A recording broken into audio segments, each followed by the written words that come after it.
kami tim SAR gabungan telah melaksanakan evakuasi medis terhadap satu orang kru kapal MT Delta Blue yang mengalami sakit akibat kecelakaan kerja di perairan Selat Benggala, Kabupaten Aceh Besar.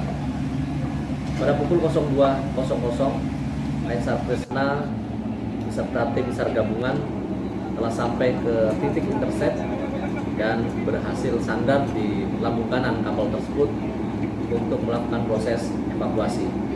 Namun sebelumnya korban telah dicek oleh pihak kesehatan pelabuhan untuk memastikan bahwa tidak memiliki penyakit menular sesuai standar COVID-19.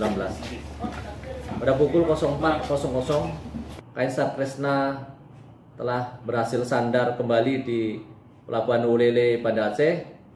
Kemudian korban dibawa ke Rumah Sakit Zainal Abidin, Kota Banda Aceh untuk tindakan medis lebih lanjut.